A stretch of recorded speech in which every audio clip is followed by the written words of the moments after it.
بسم اللہ الرحمن الرحیم اعوذ باللہ من الشیطان الرجیم ما یلفظ من قول الا لدیہ رقیب عتید وقال النبی صلی اللہ علیہ وسلم فلیقل خیرا او لیصمت او کما قال علیہ الصلاۃ والسلام۔ اللہ رب العزت نے ہم سب کو بے پناہ نعمتوں سے نوازا ہے۔ پوری دنیا کے اندر ہمارے لیے تمام چیزوں کو پیدا کیا اور خود ہمارے اندر کیسی کیسی سہولتوں کی چیزیں بنائیں۔ اس میں سب سے اہم چیز اور بڑی اہمیت والی چیز ہماری زبان ہے۔ زبان اللہ کی بہت بڑی نعمت ہے جو ہماری بچپنے سے، پیدائش سے موت تک ہمارا ساتھ دیتی ہے۔ کسی کے پاس زبان نہ ہو، اس سے اس زبان کی اہمیت کا اندازہ پوچھیے کہ کتنی اہمیت ہے۔ اس کو ایک بات کو سمجھانے کے لیے کتنی مشقتیں، کتنا وقت اور کتنی پریشانیاں اٹھانی پڑتی ہیں۔ ہم ایک لفظ میں اس بات کو کہہ دیتے ہیں، لیکن ہم اس زبان کا نہ اللہ کا شکر ادا کرتے ہیں، نہ اس زبان کو صحیح سے استعمال کرتے ہیں۔ قرآن کریم اس بات کو واضح کرتا ہے کہ تمہاری زبان سے نکلنے والے الفاظ ہواؤں میں نہیں اڑ جاتے۔ اللہ اس سے بے خبر نہیں ہے، بلکہ ایک بندہ، ایک فرشتہ تمہارے اوپر مسلط کر رکھا ہے اس بات پر کہ تمہاری زبان سے جو لفظ نکلتا ہے وہ اس کو لکھتا ہے۔ یہاں تک کہ تمہارے بیماری کے اندر کراہنے کی آواز بھی لکھتا ہے۔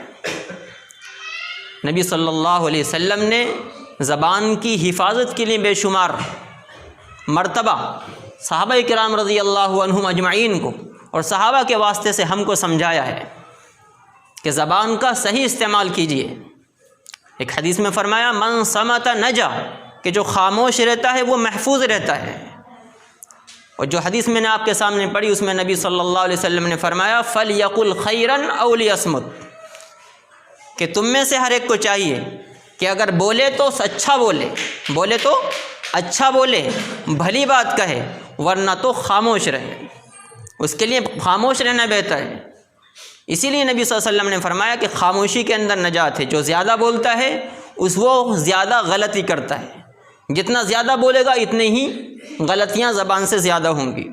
اسی لیے نبی صلی اللہ علیہ وسلم کی ایک اور حدیث ہے، آپ نے سنی ہوگی، کہ ہر صبح بدن کے تمام اعضاء زبان کے آگے ہاتھ جوڑ کر کھڑے ہو جاتے ہیں، یعنی اس سے درخواست کرتے ہیں کہ اے زبان، اگر تو صحیح سالم رہے گی تو ہم صحیح سالم رہیں گے، اگر تو غلط چلے گی تو ہماری خیریت نہیں ہے۔ زبان غلط چلتی ہے تو پورے بدن کو، پورے جسم کو اس کا خمیازہ بھگتنا پڑتا ہے، دنیا میں بھی اور آخرت میں بھی۔ دنیا میں ہم دیکھتے ہیں کہ کسی کو گالی دے دیں، کسی بڑے کو جو ہم سے زبر ہو، پھر دیکھیں گے اس کا انجام کیا ہوتا ہے۔ آخرت میں اللہ رب العزت اس کا عذاب، اس کی سزا ہم پر مسلط فرمائیں گے۔ یہ زبان اللہ رب العزت کی بہت بڑی نعمت ہے۔ ہم اس کا غلط استعمال کر کے اللہ کی بارگاہ میں گناہگار بنتے ہیں، نافرمان بنتے ہیں، اللہ کی رحمت سے دور ہوتے ہیں۔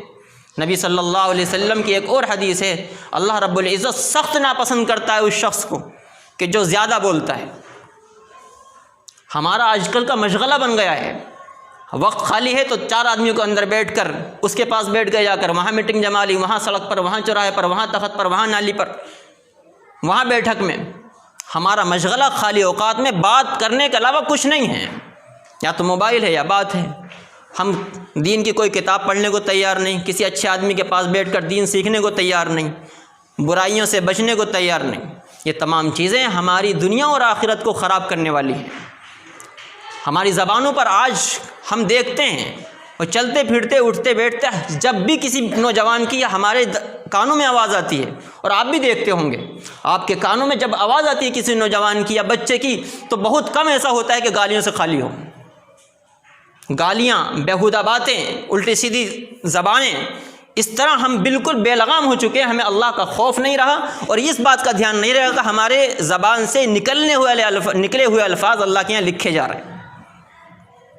بے شمار گالیاں، اور تیری اور یہ اور وہ، جن زبان کو ان کو سن کر کے بڑی شرم آتی ہے۔ غصے میں مذاقوں میں گالیاں چل رہی ہیں۔ میرے دوستو، بڑی فکر کی بات ہے، چھوٹی موٹی بات نہیں ہے۔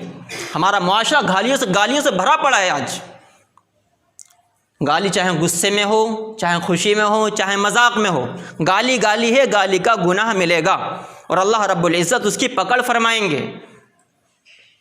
نبی صلی اللہ علیہ وسلم نے فرمایا اللہ رب العزت کے یہاں فحش گوئی، بدتمیزی اور بیہودہ باتوں کی بالکل بھی جگہ نہیں ہے. اللہ تعالیٰ اس پر پکڑ فرمائیں گے اور بالکل بھی اس کو بخشا نہیں جائے گا.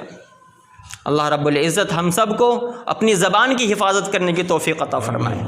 اگر ہم نے اپنی زبان کی حفاظت کر لی تو نبی صلی اللہ علیہ وسلم فرماتے ہیں کہ میں اس کو جنت کی ضمانت دیتا ہوں. جو دونوں جبڑوں کے درمیان جو چیز ہے یعنی زبان، اس کی حفاظت کر لے، اور دونوں ٹانگوں کے درمیان جو ہے شرمگاہ، اس کی حفاظت کر لے.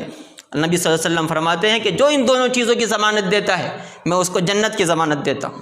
زبان بہت ہی اہم چیز ہے، زبان کے ذریعے سے بہت بڑے بڑے گناہ ہو جاتے ہیں. اللہ رب العزت ہم سب کو اپنے تمام اعضاء کی حفاظت کرنے کی توفیق عطا فرمائے اور ہر طرح کے گناہوں سے بچا کر نیکی پر جمنا آسان فرمائے. الحمدللہ.